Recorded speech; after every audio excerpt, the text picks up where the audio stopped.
Hello. Shri Shiv Mahapuran YouTube channel में आप सबों का स्वागत है, साथ में मेरा प्रणाम भी। तो आज शिव पुराण के द्वितीय खंड शुरू हो रहा है, जिसमें पहला अध्याय है। पहला अध्याय में ब्रह्मा जी ने कामदेव को उत्पन्न किए हैं और कामदेव सीधा ब्रह्मा जी पर ही अपना बाण छोड़े हैं। तो इसका परिणाम क्या निकला है, इसकी कहानी है। तो द्वितीय खंड का वर्णन सुनने से पहले मैं अपने गुरु की स्तुति कर लेती हूँ।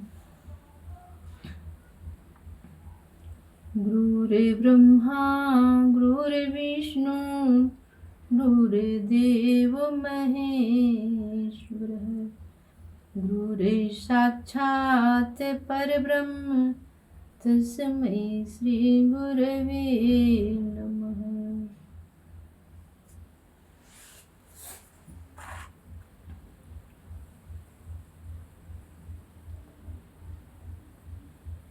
ब्रह्मा जी बोले, हे नारद, अब मैं तुमको शिव जी के अनादि चरित्र के विषय में बताता हूँ।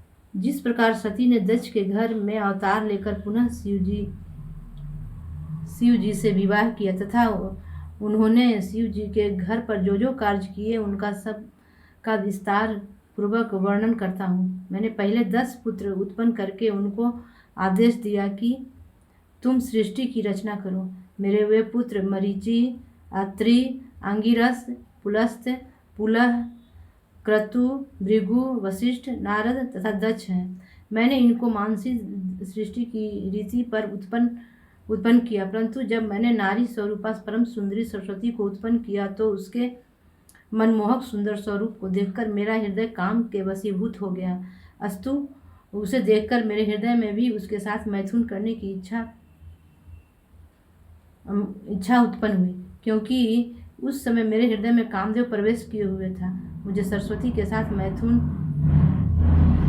करने की लिद्दत देखकर मेरे सभी पुत्र हाहाकार करने लगे और वे सब मुझे उस भारी पाप से बचाने के लिए भगवान सदाशिव की स्तुति करने लगे।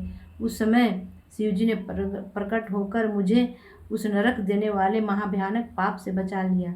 सूत जी बोले, हे ऋषियों, ब्रह्मा जी के मुख से यह वृत्तांत सुनकर नारद जी ने कुछ देर तक विचार करने के उपरांत उनसे इस प्रकार कहा, हे पिता, आप संपूर्ण सृष्टि के स्वामी तथा सबको उत्पन्न करने वाले हैं। इस समय मेरा हृदय अत्यंत चिंतित है।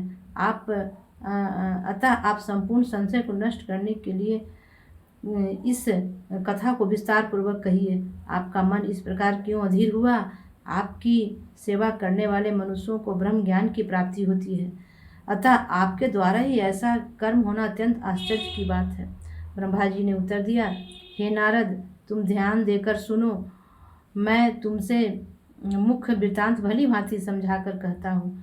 भगवान सदाशिव की माया धन्य एवं अपरंपार है। उन श्री शिव जी की माया ने मुझे जिस प्रकार नचाया वह कथा मैं तुमसे कहता हूँ। सृष्टि की वृद्धि हेतु मैंने अपने मुख से एक कन्या को उत्पन्न किया।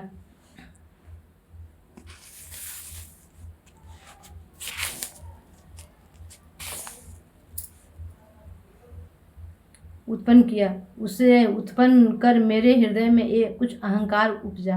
अहंकार प्रत्येक प्राणी को दुख देता है। अस्तु, उस समय शिव जी ने यह लीला दिखाई कि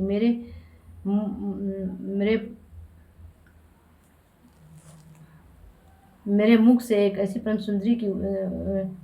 सुंदरी स्त्री उत्पन्न हुई जिसके देखने मात्र से संपूर्ण दुख दूर हो जाए।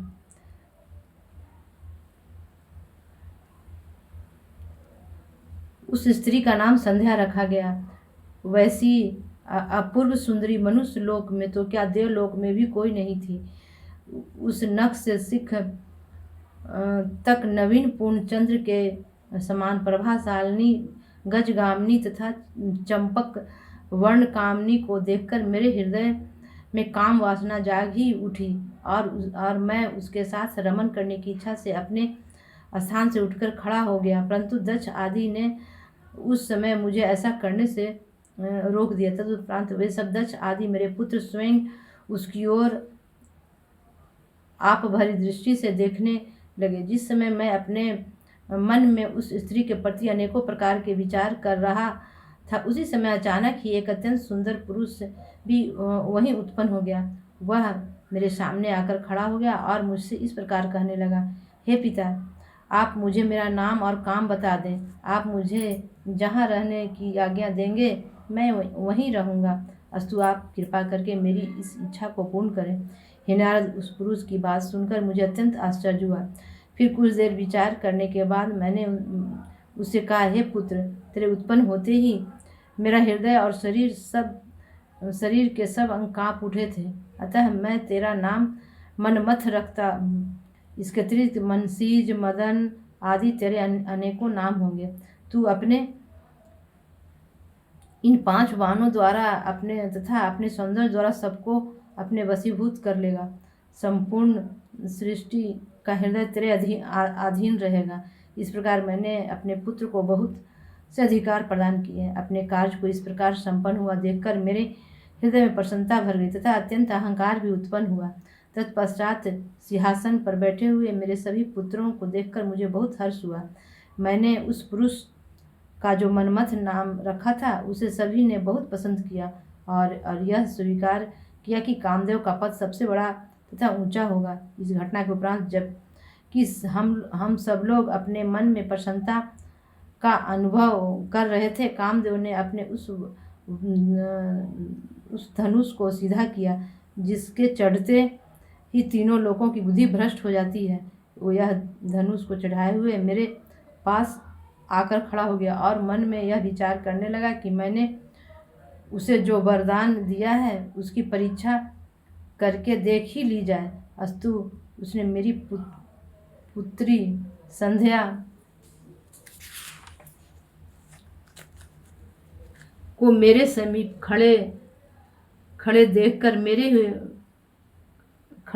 मेरे ही ऊपर अपना मोहक नामक बाण चला दिया। तदुपरांत उसने मेरे अन्य पुत्रों को भी अपने उस बाण द्वारा मूर्छित कर दिया। उस प्रकार हम सब उसके वशीभूत हो गए। जब उसने यह देखा कि संध्या के ऊपर उसके बाण का कोई प्रभाव नहीं पड़ा, तो उसने संध्या के हृदय पर भी एक ऐसा बाण मारा कि जिसके कारण वह भी कामदेव के वश में होकर चंचल और वक्र दृष्टि से सबकी ओर देखने लगी। हम सब लोग बुद्धिभ्रष्ट हो जाने के कारण उसे पकड़ने की इच्छा करने लगे, क्योंकि काम के वशीभूत हो जाने के कारण हमें किसी प्रकार के कुकर्म तथा पाप का विचार नहीं रहा था। आज की वाणी अपने शिव गुरु के चरणों में विराम देती हूँ। फिर अगले एपिसोड में दूसरा अध्याय सुनूंगी और सुनाऊंगी।